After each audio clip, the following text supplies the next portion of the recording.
Hello children, welcome to biology class. We are discussing the lesson Why Do We Fall Ill?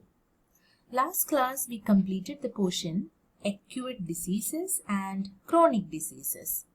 Hope you all understood the topic. Today let's start our class by discussing the topic Causes of Diseases. Children, what causes disease? When we think about the causes of disease, we must remember that there are many levels of such causes. Let's look at an example first. If there is a baby suffering from loose motion, we can say that the cause of the loose motion is an infection with a virus. So the immediate causes of the disease is a virus. But the next question is, where did the virus come from? Suppose we find that the virus came through unclean drinking water, but many babies must have had this unclean drinking water. So, why is it that one baby developed loose motion when the other babies did not? One reason might be that this baby is not healthy, isn't it? So as a result, it may be more likely to have a disease when exposed to risk, whereas healthier babies would not. So another question will rise. What is that? Why is the baby not healthy? Perhaps it's because it is not well nourished and does not get enough food. So the lack of good nourishment becomes a second level cause of the disease the baby is suffering from. Further, why is the baby not well nourished? Perhaps because it is from a household which is poor, isn't it? So, it is also possible that the baby has some genetic difference that make it more likely to suffer from loose motions when exposed to such virus. So, without the virus, the genetic difference or the poor nourishment alone would not lead to loose motions, but they do become contributory cause of the disease. So why was there no clean drinking water for the baby? Perhaps because the public services are poor where the baby's family lives. So the poverty or lack of public services become third level cause of the baby's disease. Understood, children? That means it will not be obvious that all diseases will have immediate causes and contributory causes. Also, most diseases will have many causes rather than one single cause. So, while discussing about the causes of diseases, we can divide it into two parts. First one is immediate causes and second one contributory causes. Children, the explanation of immediate and contributory causes are not in our textbook. I add this in our note session. Okay, you have to copy it. So what is immediate cause? They are the primary causes for a disease and can be identified after first checkup. This can be internal cause or external causes. Example, microorganism. So we can divide it as infectious causes and non-infectious causes. What do you mean by infectious causes?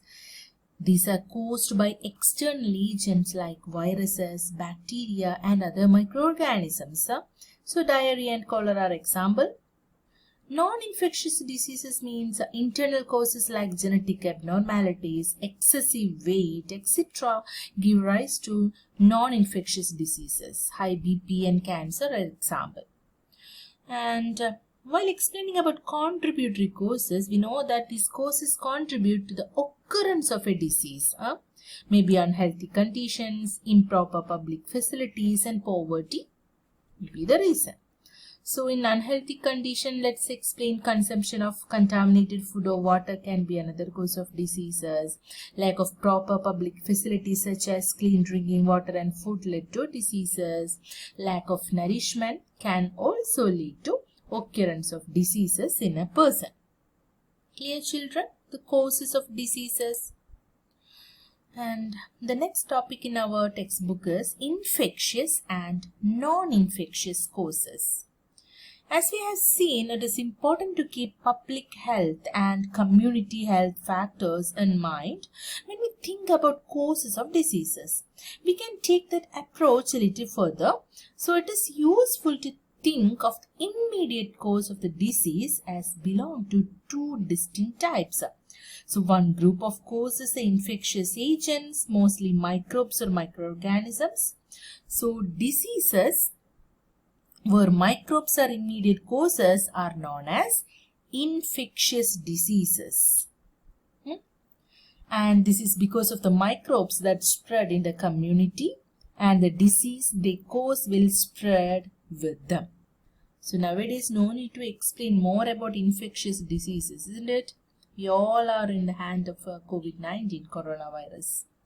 So we can discuss in detail about the virus, bacteria and all type of pathogen in next class. And on other hand, there are also diseases that are not caused by infectious agents. Their causes vary, but they are not external causes like microbes that can spread in a community. So instead, these are mostly internal, non-infectious causes. Okay. So for example, some cancers are caused by genetic abnormalities. High blood pressure can be caused by excessive weight and lack of exercise. Okay. Not only that, heart diseases and stroke, chronic lung disease, diabetics, other diseases, then physical inactivity, alcohol abuse, tobacco, unhealthy diet may be the reason. Clear? So the ways in which the diseases spread and the ways in which they can be treated and prevented at the community level would be different for different diseases. This would depend a lot on whether the immediate causes are infectious or non-infectious. So that is about causes of diseases. Children, so you have to copy the flow chart about cause of diseases to your notebook. And in next class, let's discuss in detail about infectious diseases, about the pathogenic microorganisms and the attack of viruses, bacteria and fungi and other organisms like protozoans, filarial worms, etc. in next class. Children, read the textbook thoroughly, and I wish you a happy new year to you, and study well, children. Thank you.